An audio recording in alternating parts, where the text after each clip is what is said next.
এই কয়দিন তুই শুনবে না তুই বলিস যে বাড়িতে বলে ভাতে না খাস। মুই ভাত না খাও, এটা মোর ব্যাপার, মোর শরীরের দালালিগিরি করা বাদ দাও। এই এলা মুই দালাল হনু, কথাবার্তা খানে ভাল করি কর। ও মন তুলছে চেংড়ি দেখা না হয় নাই বলে একটা বছর ধৈর্য দে। এই কথা মুখ না কইস বুঝছি, 2 মাস কইতে হইতে 5 বছর হয়ে গেল। বলে ছাগলামি আল্লাহ বাদ দে। এই তুই যে ছাগল পাগল লোক এটা সেটা নাই আর নাই কস। এই তোর উদ্গারটা কি, তুই কামে করে পাস? তুই এটা পড়ার বেটি আনবে চাস? পড়ার বেটি আনলে ব্যয় কত খরচ কত জানিস ওটা?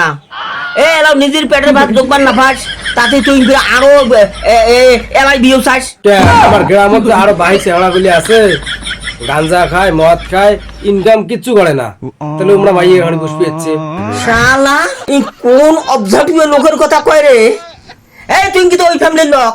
এই তুই এমন পাগলা পাগলি যাই বেরোচ্ছাস? তোমার বউ বাটি ও দোকানে যায় কাঁদে মরাগত যায় কাঁদে, তাই ও 1 বোতল তেল দেন তো মুই পরে পয়সা দিন। সামন টামন পাকি আরে ও 300 টাকা পাকি দিচ্ছে, আজকে 6 মাস জল দিবের পাই না। তুই মাইয়া অঙ্কুর যাবি নাকি মাইয়া দোকান পাকি দিবের?